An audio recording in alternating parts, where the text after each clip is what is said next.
Gallery talk.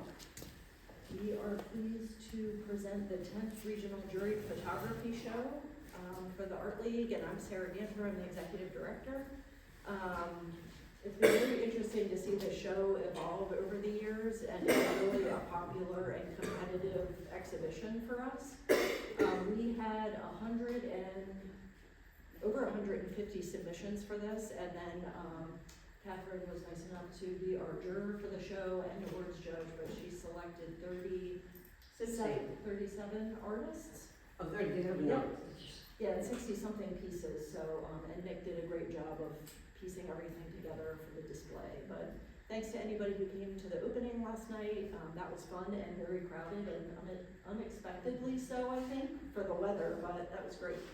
But we invited Kathryn here today to talk about her selection process for jurying, which she does blindly on the computer at first, and then she did come in once everything was hung to make final award selections. So we'll look forward to hearing from her, justify her picks, her choices, and perhaps we will have some time to hear from her about her solo show, which, if you haven't seen it, is in the Ventures Gallery and is really lovely, flowers and ice.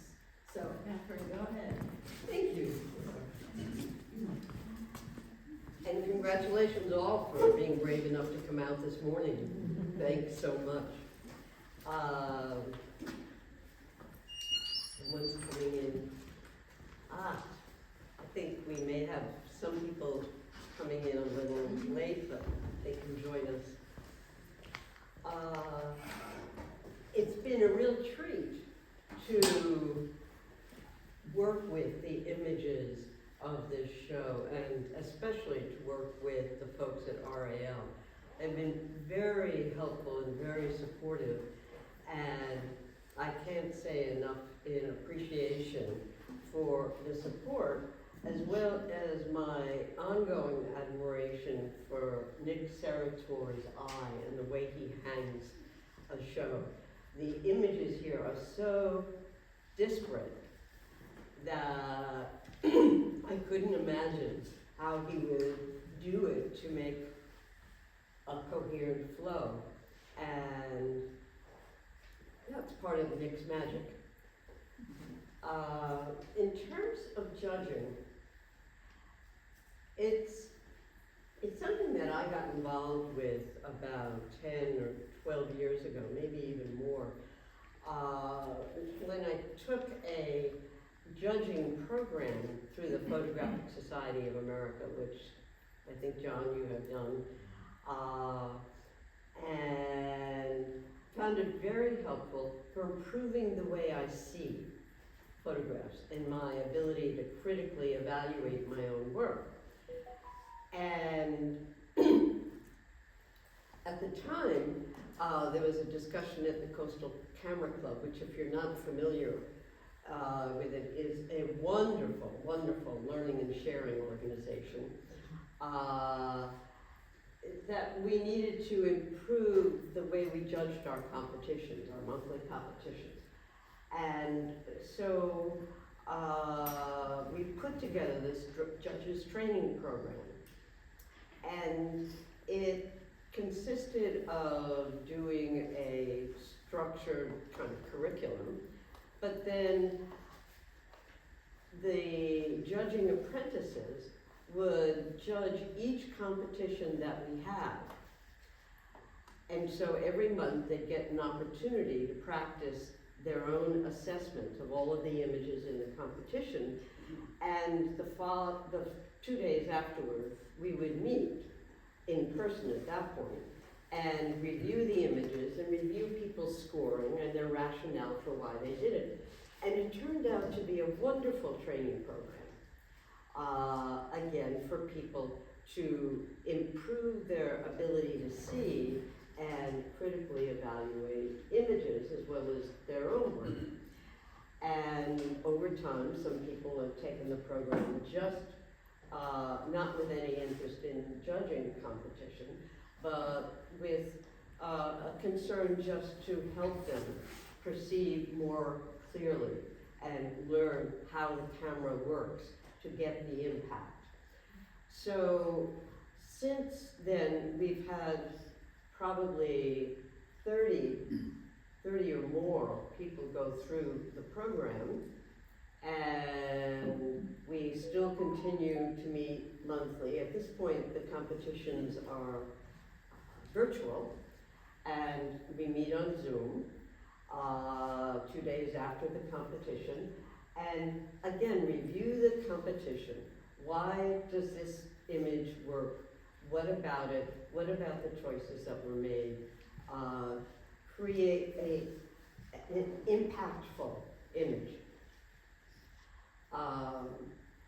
And what's evolved is a wonderful sharing group. Because the folks in this group, some of whom have been in it since almost the beginning, have really honed their skills. And you can see it in the photography they present to the club. So that's been an exciting program. If you're at all interested, I encourage you to go to the Coastal Camera website and check it out. For me, what I look for in an image is what's its impact. A photographic image or any visual experience has an impact. It affects us physically. We feel different colors and textures and lines and shapes. So, what are the decisions that were made by the photographer to create this experience that I'm having right now? And how effective is it?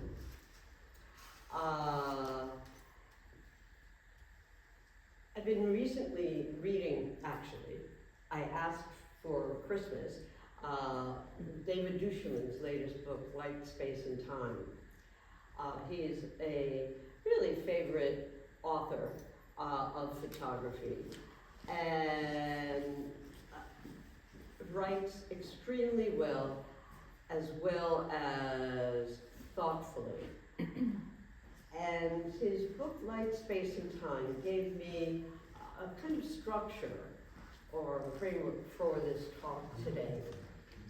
So he says that any visual experience is impacted by light, space, and time, and particularly photography. Light creates mood. Light creates a focus. We can focus the light and make clear what the focal point is. It can be more diffuse. It creates a context for texture. Side light shows the texture of whatever you're working with. Sometimes that's useful, and sometimes, especially if you're taking a picture of an older face, you don't want texture shown. So all of these are decisions that are made according to, please take a seat, according to what you want the outcome to be. Space gives dimensionality and depth. A photograph is a two-dimensional item. What we're often trying to do is to create the experience of three-dimensional space. So for instance, in that image over there, the landscape of all of the rooftops, you get a sense of the space going back. So how does the photographer do that? Part of it is in the choice of lenses. This was probably done with a long lens, which tends to bring the rear back. But most important here is that these are warm colors. They tend to come out towards us. These are cooler colors.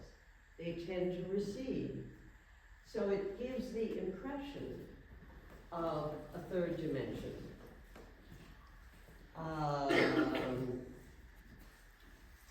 And time. Andy Gordon here was interesting to talk with him. He's a wonderful photographer. He's got several pieces here, but he said about his piece here that it's about change. Well, obviously, here's one lump of pine needles, separated and collected. You see the change in process. There are others which show running water done with a very slow shutter speed. Thank you. A slow shutter speed will slow this down so that although these leaves are moving, you get the sense of the water moving. And that was done by a decision to use a long shutter speed. So,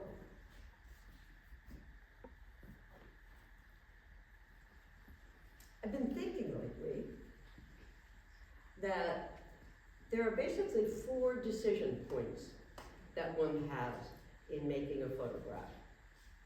One is, what gets your attention in the first place? What grabs you? Says, ooh, and makes you stop and look again. Personal interest, aesthetics, whatever. The second is, if I choose to take a picture, how do I want to use my camera and all the resources of that tool to convey the message that I want conveyed? Now, as any of you know who are photographers, and I know a bunch of folks are here, there are all kinds of ways you can use your camera. Different lenses, filters, long shutter speeds, different focal lengths, different apertures to control the amount of light that comes in. So, carefully thinking, what is the effect that I want?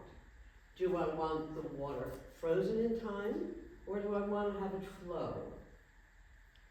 Do I want to convey change by having a triptych and show clearly the change that happens over time?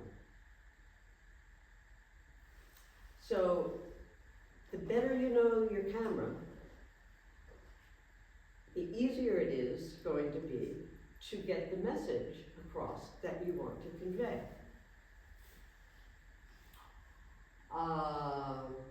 The third point is when it comes to post-processing. And now that we're working digitally, we've got lots of decisions to make. It's not that in the old darkroom there weren't lots of decisions, but it seems as though the decisions have just exponentially multiplied, and the resources.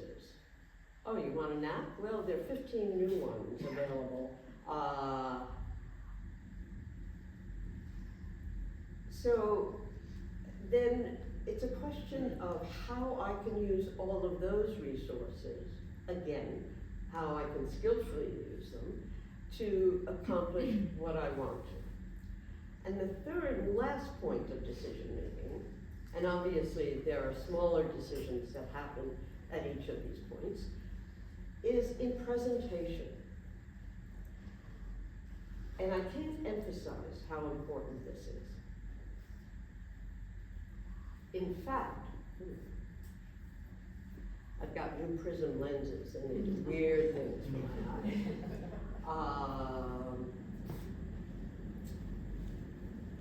Because I had spent so much time digitally with these images, I had more or less decided which were the ones that impressed me most for the prizes. Now, there are different criterion that I use for that, but when I came on Thursday morning, I changed my mind. Because presentation is the final decision point about what your viewer is going to see. And frankly, how do you see the image? So what do we mean by presentation? Well, it's a choice of how I want to print. Do I want to print on metal? Do I want to print on paper? Or canvas? Each of them has a different effect.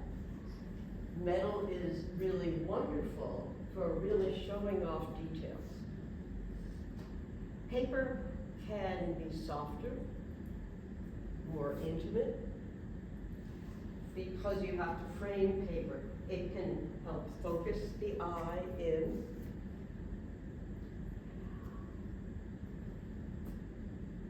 Metal, paper, and there was a third. Canvas. Oh, thank you. And canvas gives a painterly quality to the image. I had not expected this one to be a prize winner. I liked it. But there are a number of qualities about this one. When I looked closely, I could see that the photographer had used a program on the original image, which was apparently taken with an iPhone, to give a painterly effect. So there's a subtle blurring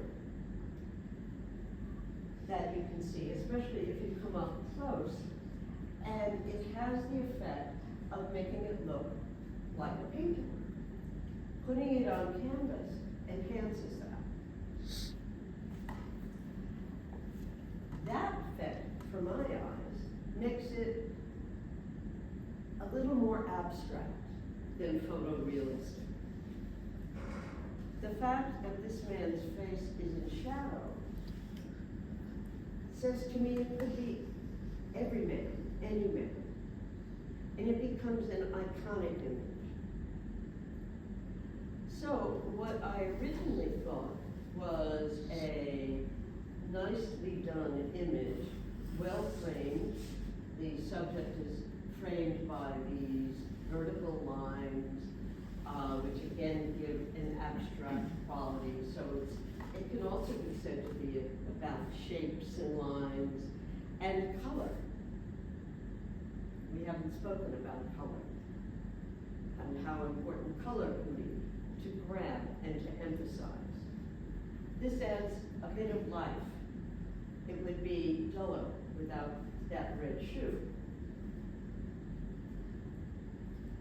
So all of these are decisions we make. Sometimes we make them intuitively, sometimes very consciously.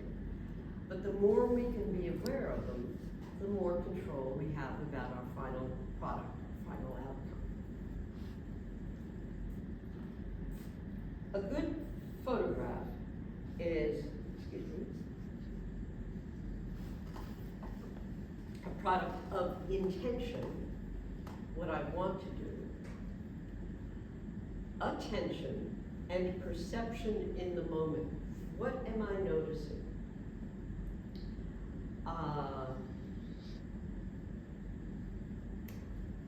I look around and I see folks, we're all of a comparable age.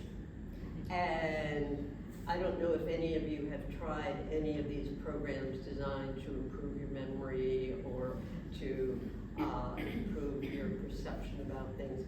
But I did one several years ago, and I was impressed with the way I saw more details after I had done several weeks of the program. I didn't pursue it, but it was interesting to see. And I'm aware that for me, detail is something that is hard for me to focus on. So,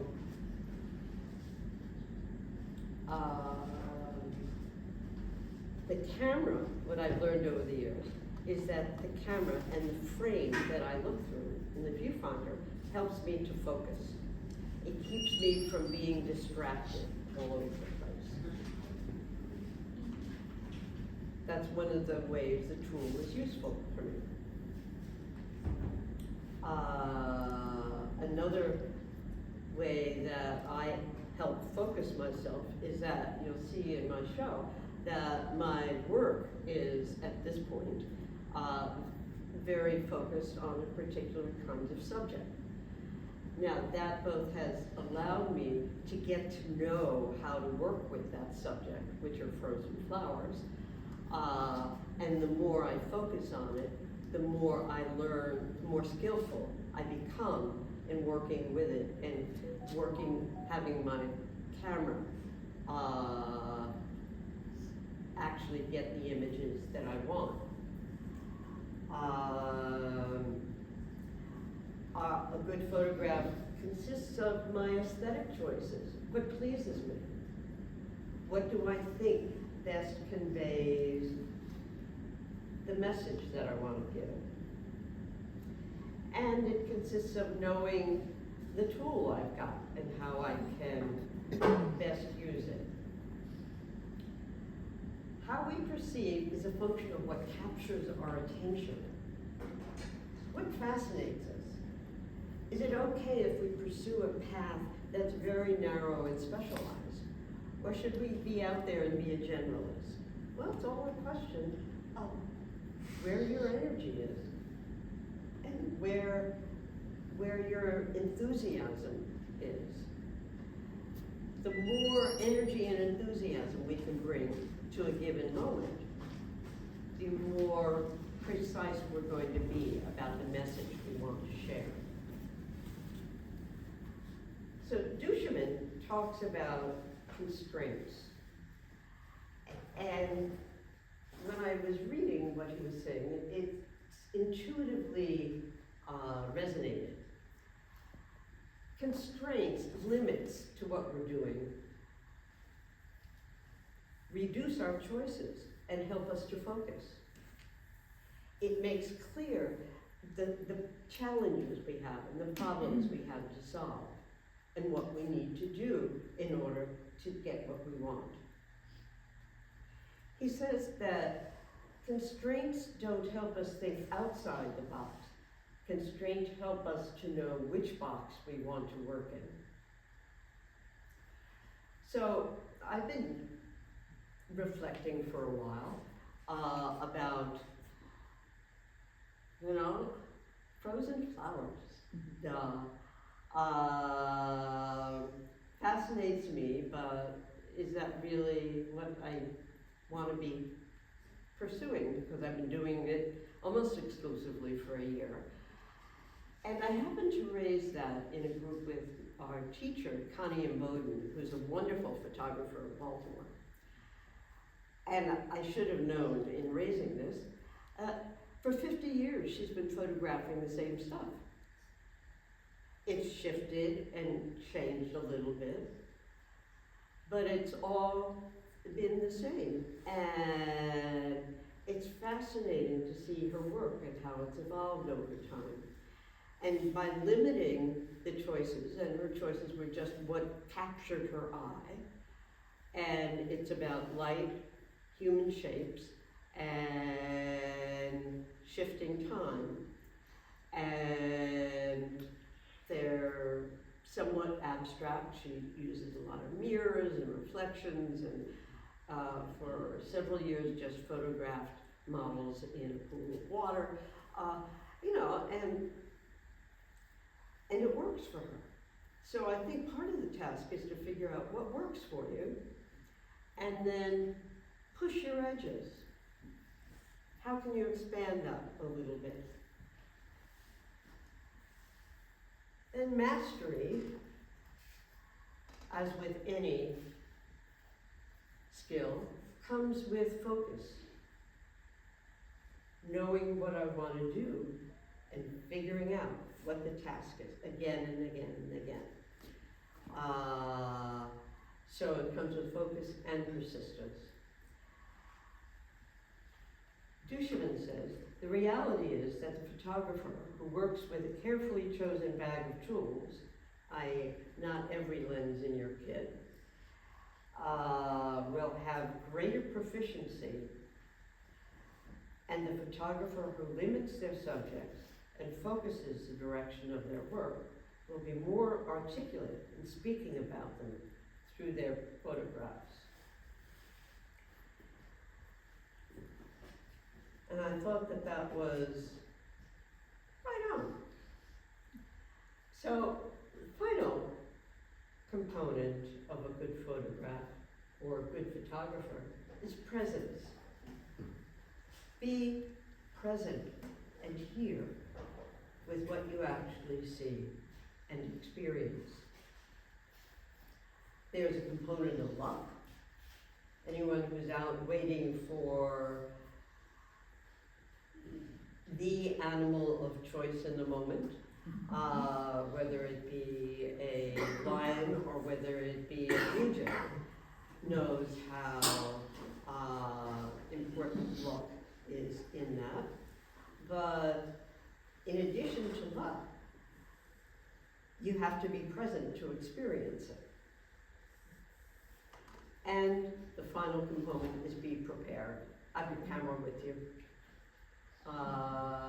Which is why the iPhone is such a wonderful resource, because it's usually in the back pocket. So, that's what I had to say. I'm glad to talk about particular images. I can just walk around and get questions about images. What would you like? And whether there are any questions for me now.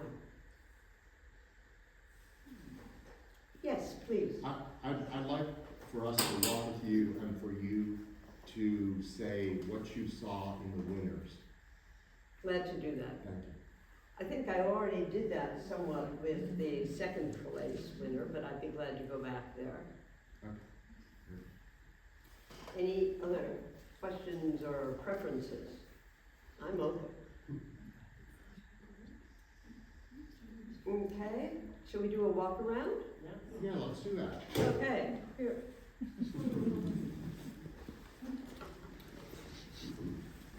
Well, you can just walk around the gallery, and if you see something you want me to comment on, please just ask.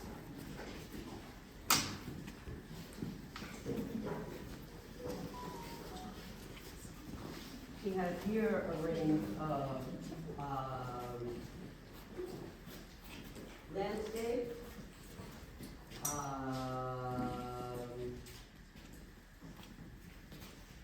photojournalistic piece,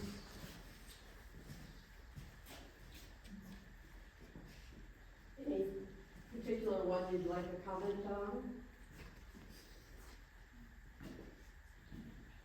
Well, why don't I comment here, because I found this very intriguing.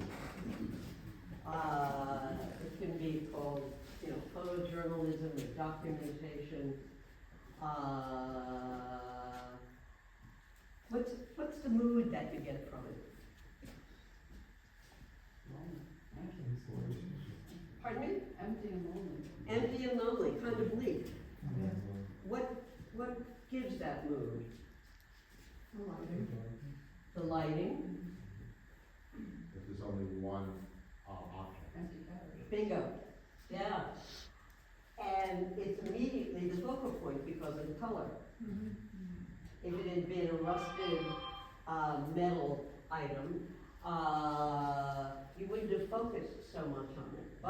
And additionally, the color just makes the picture. It gives it energy. So that even though it's pretty bleak, there's energy there and it pulls your attention. So what grabs attention? I think it's a very effective photograph and skillful for exactly what it is. It's documenting a given moment in time. What do you think about the light? Is it distracting or is it adding to the image? What do you think? I'm on the fence. I don't know. It could go I'm either still way. thinking, yes. Neon sign. Yes. Pardon me? It's the neon sign. for Yeah, it's a neon reference. sign. The question is, does it add to the image? What would it look like without that thing? It gives energy. It gives energy, and it sets a bit of context. It is distracting, and it takes your eye out, but for me, the red of the basket pulls my eye directly back.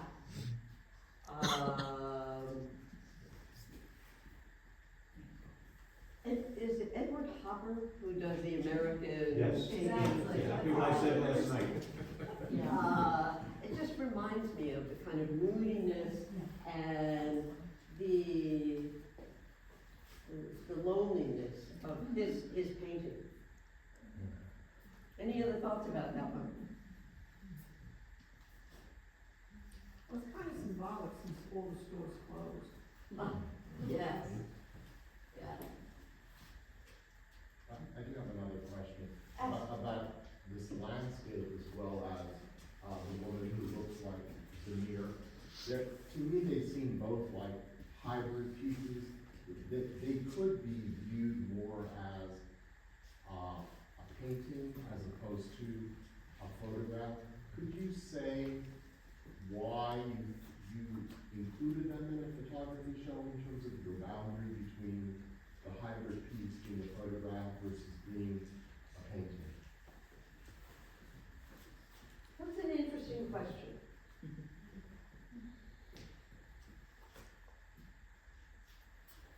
Because at this point, the photography, the field is such that we're not limiting to photorealism. And that certainly is an important part of photography. Many photographers are going beyond the limits of photorealism to expand what they want to say. So there are several here who, which would qualify for, oh, that kind of looks like a painting. And indeed, the second place window over there, that's part of what appealed to me, because the painting aspect of it abstracted it, or helped with the abstraction, which made it more iconic to me, and it worked better as an image than if it had been a photorealistic image, which would have been a fine photograph, but it just has more impact in that way. Is this photographer here? Nope. Okay. Other questions, other images? Can we ask you to critique our own? Of course you can. Okay, I would love to hear your critique on my photograph, which is the gondolier. The gondolier. Ah. Well, as I think I said to you last night, you were in Venice just several months ago, and it brought, what do you see in it? Well, all of the pictures that I took in Italy came out well, maybe not compositionally or anything like that, but the light there was really incredible. The light from Venice was wonderful. So the light worked, I thought, and the colors. What about the colors? I like color-rich photos myself, that's my aesthetic, I guess, and that was a very color-rich scene to me. And what is the effect of the blue gondola? That definitely stands out. Yeah, it's the focal point. Yeah, The yeah, zing. yeah, Uh-huh. yeah. And so you have complementary colors here. And it's very pleasing. It also conveys how busy it is.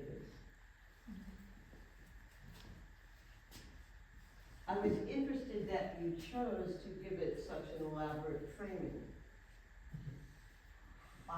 Now, everything in Venice is framed out the wazoo.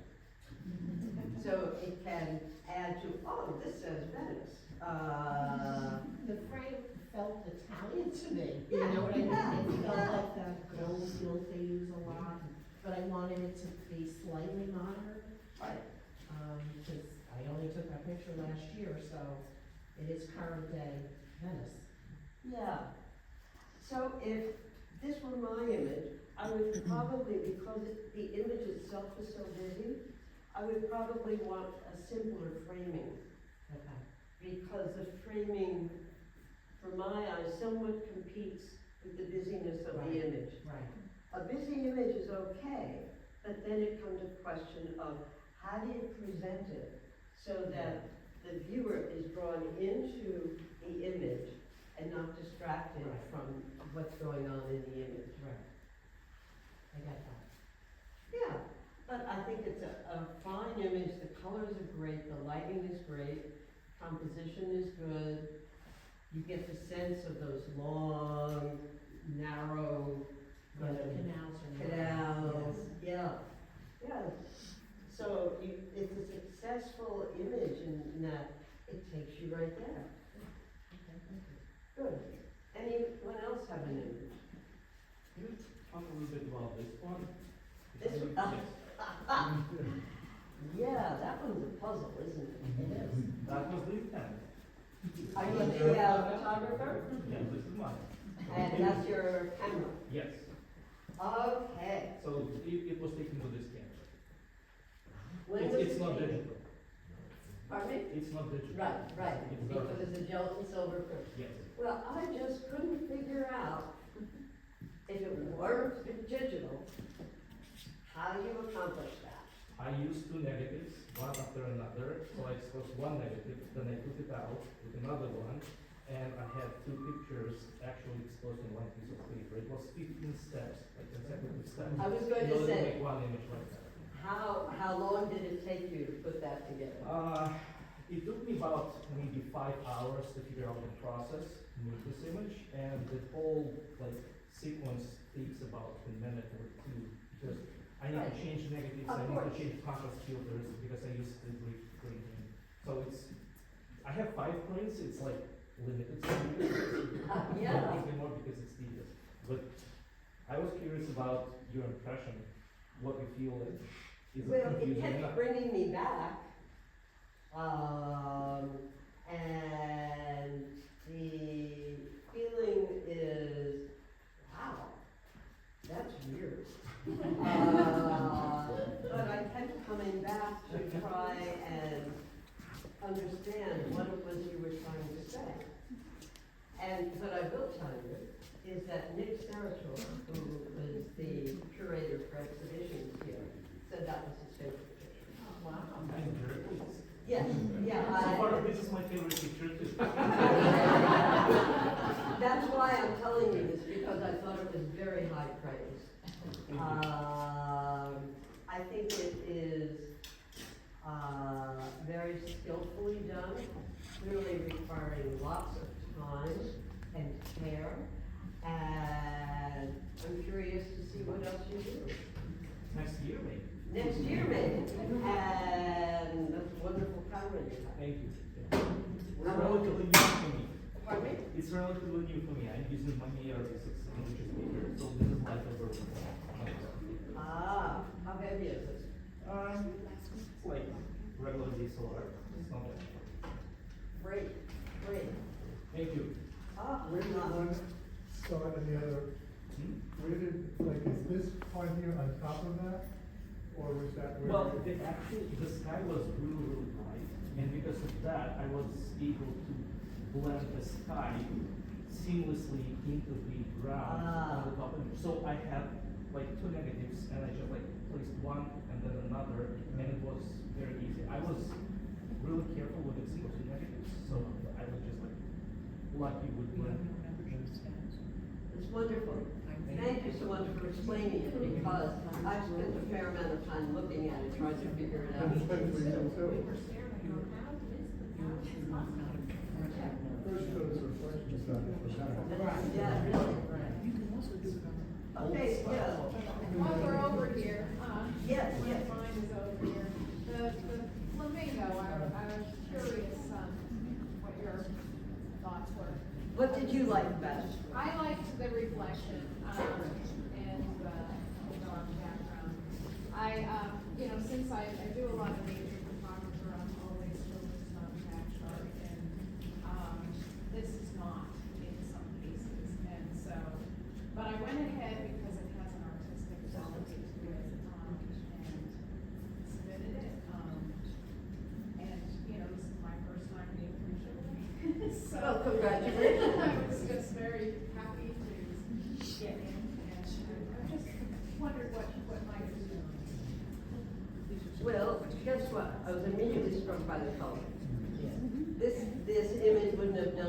all in black and white.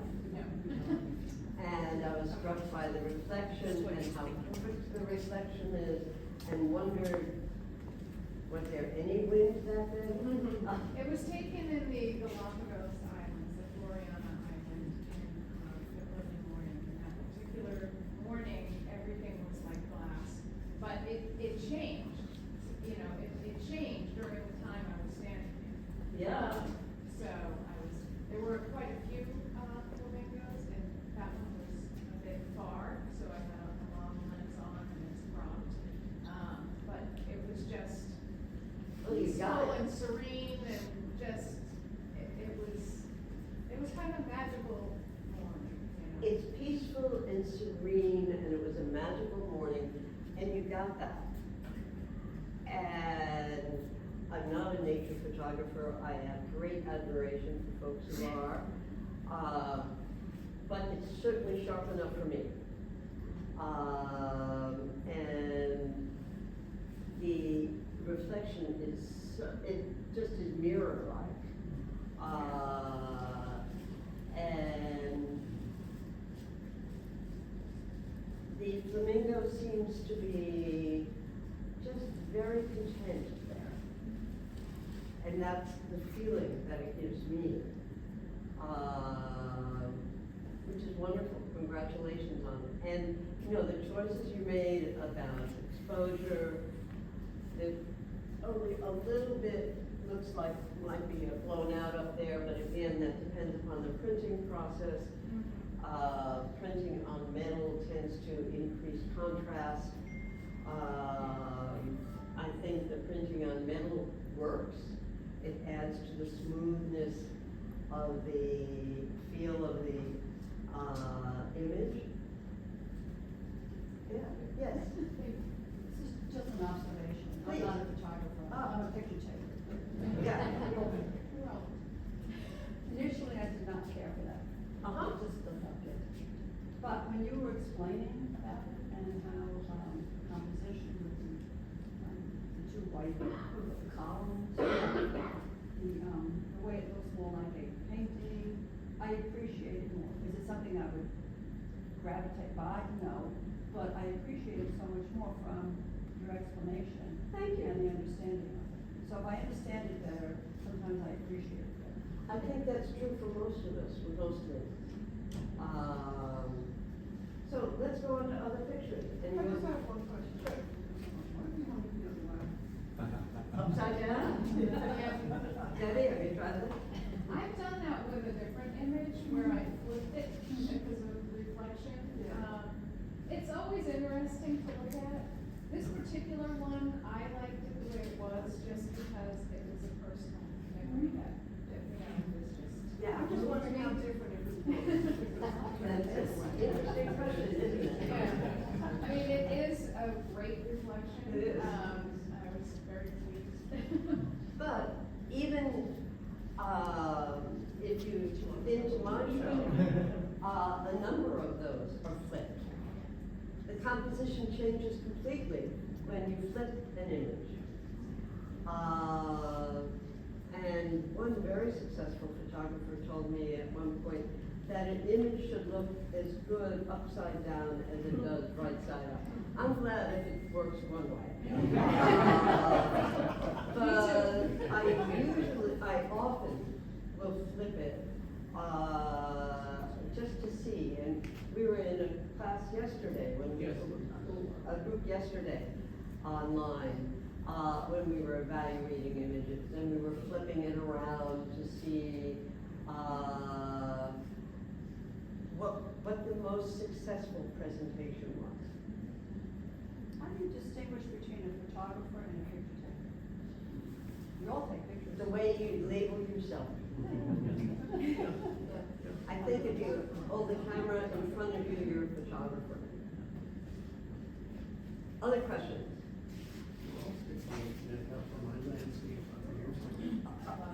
I took this on a very foggy morning, and I like the way it was on. But to me, because of what happened politically, the fact that it's sort of foreboding, but the sun is coming up. And there's So I hope. like it. There's hope.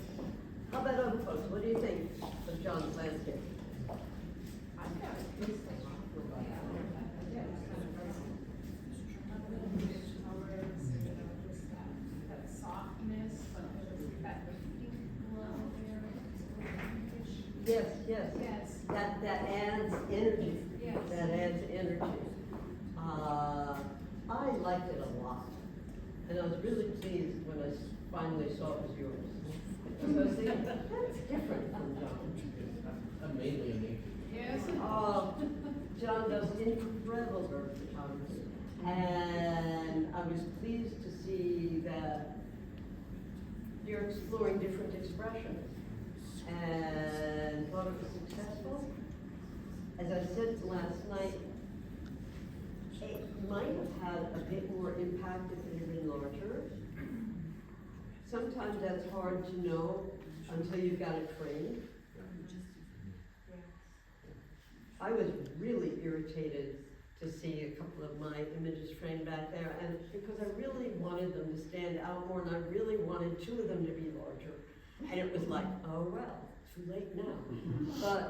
But it makes a difference in terms of the impact.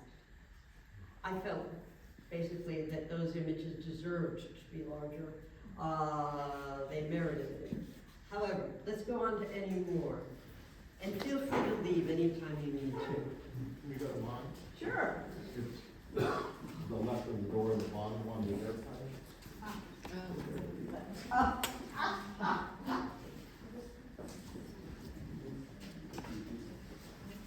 Come over here and look at this one because it is unique. Here, let me get out of your way.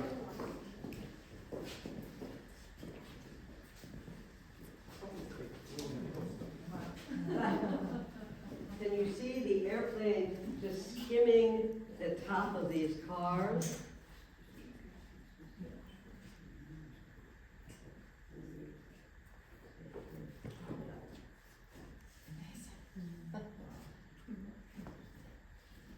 What's your thoughts? What's your reaction?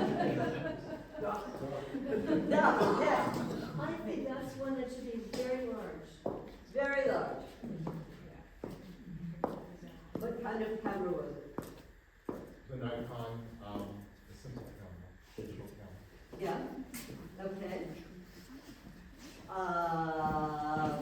I think it is a wonderful capture of a moment.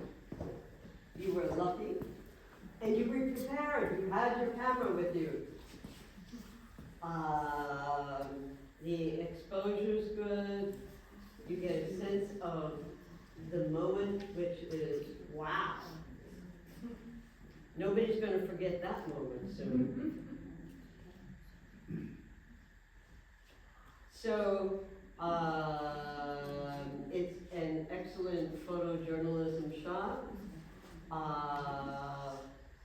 I'm not sure, I think it would have more impact if it were larger.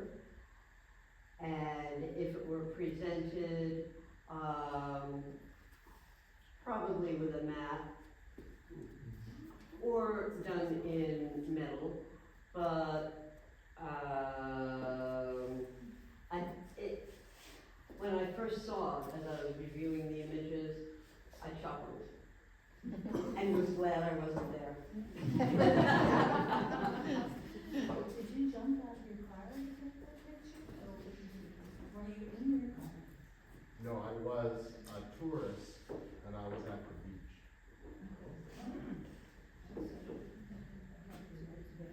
Your positioning and the angle, your point of view is just perfect.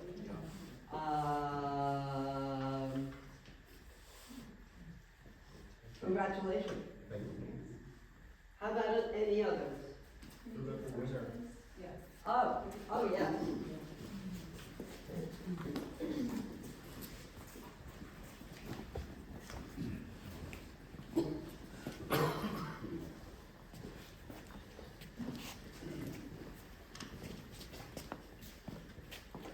Is Michael Howard here?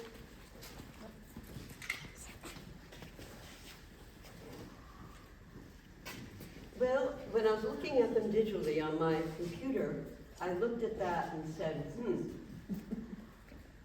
that's a very busy image, and it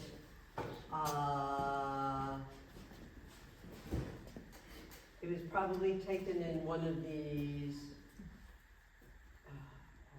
prisons or that have been, almost become a museum. But when I came back here on Thursday and walked around the gallery, I was just struck by it. And here's a case where presentation is critical. When I was looking at it on my small screen, I kind of saw it as, well, this is interesting documentary photography. When I saw it pop off the wall at me, which is what it did, because of the size and the power of the image itself, I just kind of said, wow. And it reminded me, it said, yeah, it's probably in one of these museum type places, but it reminded me of places I've been in the third world. In a clinic I was in Haiti, which would have had the floors swept and wouldn't have looked quite as decrepit, but had this similar reaction to me. And, you know, I was immediately impacted by what the photographer had done here. It's not only what they had seen, but how they had conveyed it. Interestingly, you know, here's your focal point, and it's framed by that piping, and somewhat by this semi-transparent curtain. But what's interesting is that this kind of fades, and it's hard to tell whether there was a wind moving.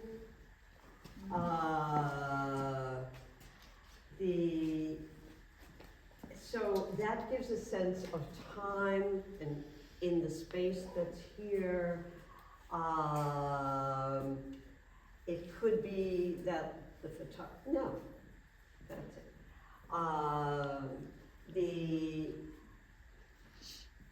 Curious what this is. Is that a blood pressure cuff?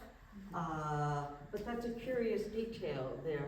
That's important, because if that weren't there, this would be a very empty space here, very negative space. But that's an important detail. This place was actually used. You know, here is for the stirrups used for gynecological sessions. Any woman who's had a pap smear knows what that's about and is going to identify with that. I thought it was just a very powerful presentation of an idea, of a concept that this person had. And the choice to do it in sepia, it made it old and a little grungy, but a little warmer than black and white would have been. And so the warmth, if it had been in black and white, I would have been satisfied to be back here. The warmth pulls me in a bit. The size of the image is wonderful, because if it had been smaller, it's too complicated an image. There's too much going on. There needed to be more space to not be kind of overwhelmed by all of the detail. But there's enough space so that I can enter in and not feel completely distracted by all of the lines and the drips and the shapes and the movement.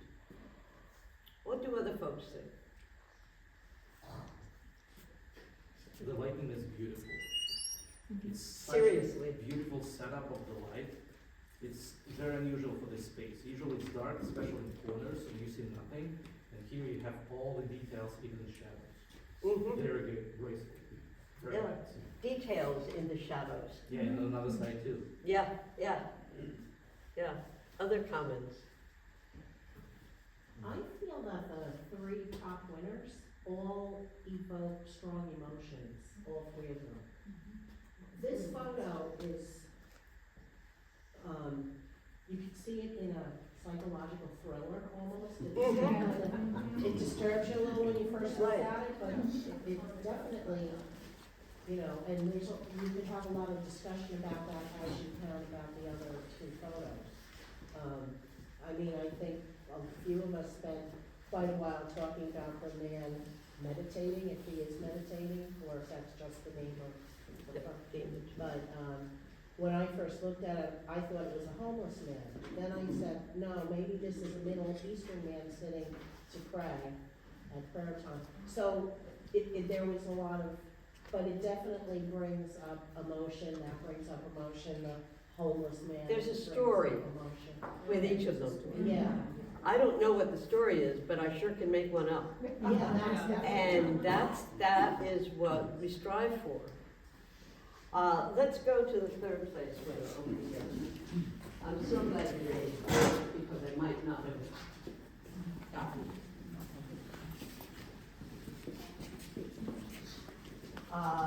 This one, the title is Hello, I'm Luca. What are your reactions to this image? What makes it work or not work for you? Very sad, when I looked at it, I'm like, oh, this is. Yeah. It evokes sadness. What else does it evoke?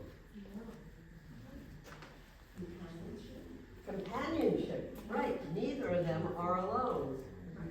He's huddling around the dog. And any of you who've ever huddled around a dog know how wonderful and comforting that is. What else does it evoke for you? It's a statement about society too. To know that there's people living like that. Mm-hmm. And if it says hello, I'm Luke, it's not just somebody who passes on the street, it's a person. Right. Even though we can't see his face, he's not anonymous. He says he's putting his identity out there. Says, I'm Luca, help me. It's not impersonal. It's not give me some money. But it's a very personal statement. Look at the image and see what are the choices that Paul made about the taking of this image that helps the presentation. It's all contained. He and Neo are framed by the dark background. That's very skillful. It keeps the focus really directed in. What else do you notice? There's contrast. In the center, there's a lot of white, and then the background is black. Bingo. There's warmth there.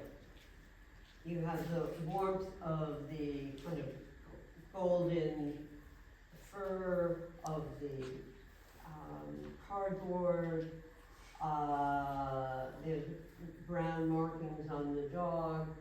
So there's subtle warmth there. Not a lot, but it's subtle. And then this is all cool in the back. So it makes the warmer tones bring this forward. And it brings the focus there. What else do you notice about this image? This may sound silly, but the dog is very content to be Yeah. his owner. You know, Dog is happy. Yeah, exactly. The dog is just happy. Right. With his owner. But there are some interesting details, like here is a bowl with a single, it looks like a chopstick, and it looks like there's a takeout container inside the bowl. That adds interest to the image. It says, oh, he's going to be having lunch, or he must have had lunch recently, or dinner.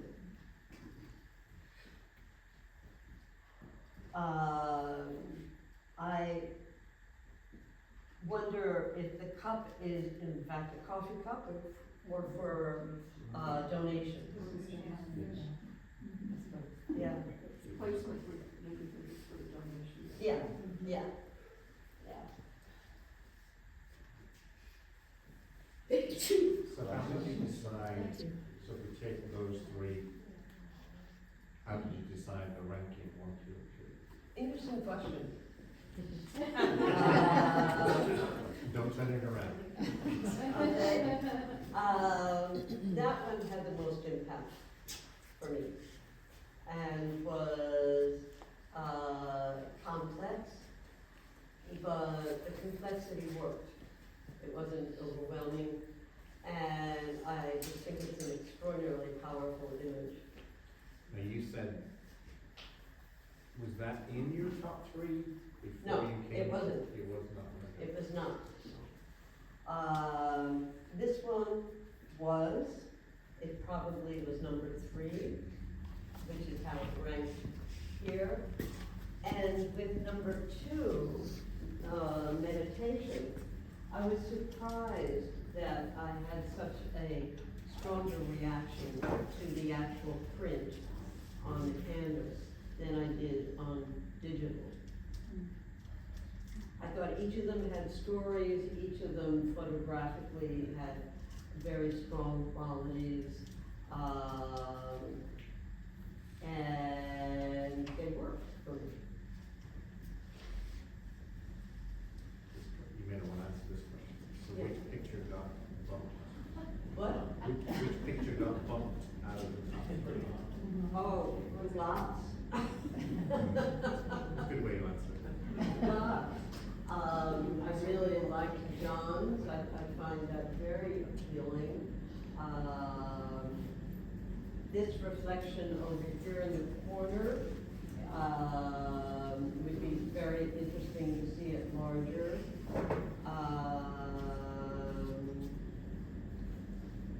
Is larger always better? Pardon me? Is larger always better? Is a bigger picture? Larger, always, oh, no. The thing is, larger, this one is fairly small. It makes me come in and look at it and become more intimate in detail. It's a fairly simple image, so I have to come close to see the detail. The first place winner, it's coming close to see the detail. The detail is overwhelming, so standing back helps give some perspective and put a context around it. No, definitely not. This is a fine size. I think this is a fine size for this image. I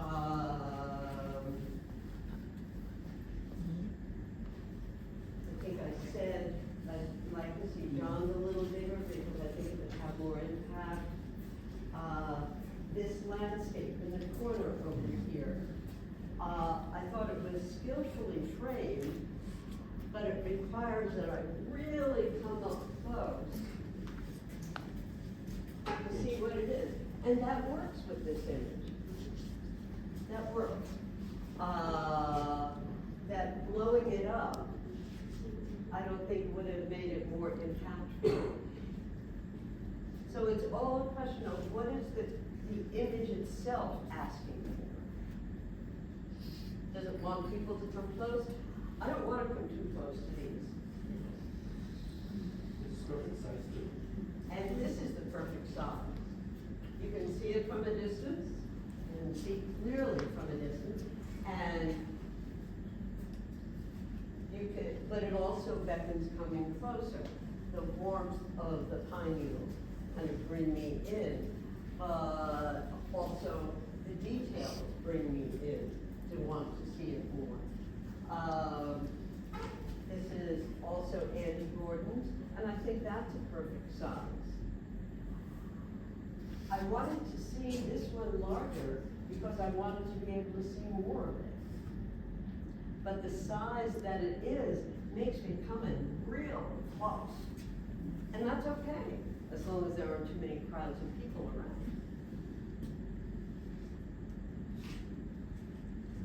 Any other thoughts or questions? Yeah, Do we have time to look at your photos? Sure. Hear about your process? anyone who's interested, let's go.